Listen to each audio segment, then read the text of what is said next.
ఇదిగోండి, ఇవి చింతకాయలు. ఇప్పుడు ఈ నవంబర్ సీజన్లో వస్తాయి కదా చింతకాయలు. ఇవి తొక్కు పచ్చడికి చాలా బాగుంటాయండి. మనం తొక్కేసి పక్కన పెట్టుకొని మన ఇష్టం వచ్చినప్పుడు మిర్చి, పండుమిర్చి అయితే పండుమిర్చి, ఎండుమిర్చి అయితే ఎండుమిర్చి, పచ్చిమిర్చి అట్లాగే ఈ పచ్చడి చాలా టేస్టీగా ఉంటుంది. ఎవరైనా తినొచ్చండి. విటమిన్ సి ఫుల్గా ఉంటుంది కనుక. ఇదిగోండి, ఇవి 1/2 కిలో చింతకాయలండి. శుభ్రంగా కడిగి ఆరబెట్టేసి శుభ్రం చేసుకున్నాను. ఇది ఇట్లా తీసేసి పక్కన పెట్టుకుందాం.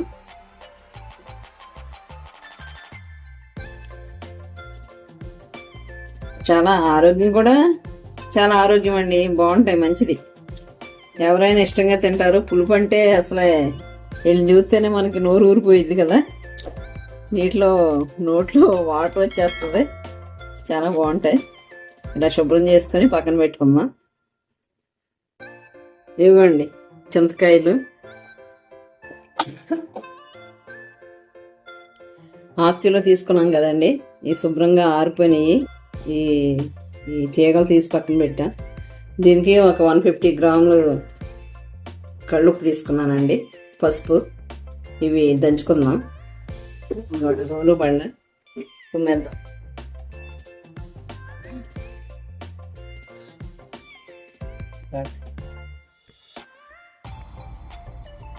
చాలా టేస్టీగా ఉంటుందండి తొక్కు పచ్చడి. ఈ తొక్కుని మనం పక్కన పెట్టేసుకుంటాం. ఉప్పు, పసుపు యాడ్ చేసి ఒక 3 days పక్కన ఉంచామన్నమాట.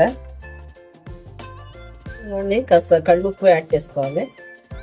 అట్లాగే కొంచెం పసుపు యాడ్ చేసుకుని దంచాలన్నమాట. ఇదిగోండి, ఇలాగా ఎట్లా నూరాలన్నమాట. ఈ విధంగా నూరేసుకొని ఈ బౌల్లో తీసేసుకుందాం.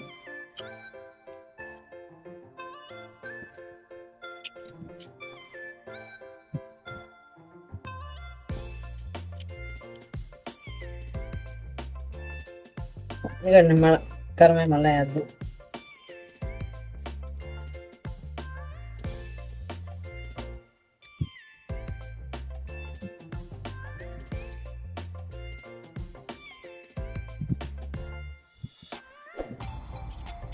ఇదిగోండి, మొత్తం ఇంకా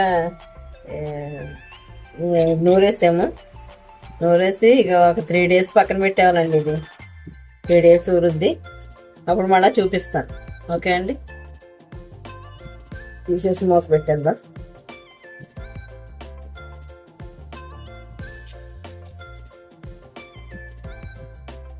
చాలా చక్కగా ఉంటుందండి. అప్పుడే నోట్లు నీళ్ళు వచ్చేస్తున్నాయి చూసేసరికి. ఎప్పుడా అన్నట్టు ఉంటుంది అనమాట. తొక్కు పెట్టుకున్నానండి. ఇది మనకి 1 year నిల్వ ఉంటుందండి ఇట్లాగే. ఓకేనా, పెట్టేద్దాం. మూత పెట్టి పక్కన పెట్టేద్దాం. ఏదైనా ఇది చక్క తడి లేకుండా ఉండాలండి. చక్క పండ రోలు కూడా చక్క పొడిగా ఉంచుకోవాలి. అటువంటిప్పుడే మనకు 1 year నిల్వ ఉంటుంది అన్నమాట ఇది పచ్చడి. ఇదిగోండి, 3 days అయింది కదా చింత తొక్కున్నాం. ఇదిగోండి, ఇది 3వ రోజు అండి. ఇదిగోండి ఇట్లా అయింది. దీంట్లో గింజలు, తీగలు అన్నీ తీసేసి శుభ్రం చేసుకుందామండి. ఓకేనా, దీంట్లో ఇది ఇలా తయారైంది. ఇది ఇలాగా పీచు గింజలు తీసేసుకుని మళ్ళీ మిక్సీ పట్టాలి. మళ్ళీ చూపిస్తానండి. ఓకేనా, ఓకే. ఇదిగోండి ఇట్లా తీసేవారు. ఇదిగోండి, మన చింతకాయ తొక్కు చేసాం కదా. ఇదిగోండి, గింజలన్నీ తీసాం. ఇలాగా వేస్ట్ గింజలు, తీగలు అయ్యి ఇది అయిందండి. ఇప్పుడు దీన్ని మిక్సీ చేసుకుని పక్కన పెట్టేసుకుందాం. ఇదిగోండి, మెంతు పౌడర్ కొంచెం ఉంది కాబట్టి ఇదిగోండి 1 teaspoon మెంతు పౌడర్ వేస్తున్నాను. చాలు. ఇప్పుడు దీన్ని మనం మిక్సీ చేసుకుని పక్కన పెట్టుకుంటే అండి మనకు సంవత్సరం అంతా నిల్వ ఉంటుంది. ఇది మనకి ఎప్పుడు కావాలితే అప్పుడు తాలింపు వేసుకోవచ్చు అన్నమాట.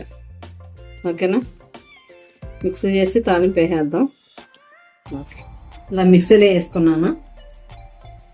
ఓకేనా, ఇప్పుడు ఇదిగోండి పచ్చిమిర్చి తీసుకున్నా కొన్ని. దీనికి సరిపడా మంట ఇవి ఆయిల్లో ఫ్రై చేసుకుని మిక్స్ చేసి దీంట్లో కలిపేద్దాం.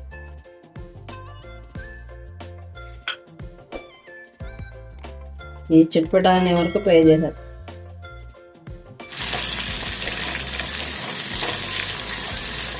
ఇదిగోండి మన పచ్చిమిరపకాయలు ఫ్రై చేసాం కదా, ఇది కూడా దీంట్లో కలిపేద్దామండి.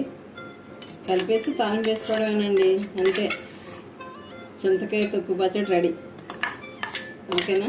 తాలింపు వేసి చూపిద్దాం. అయిపోయింది పచ్చడి. ఇదే బాండీలో ఆయిల్ వేసుకొని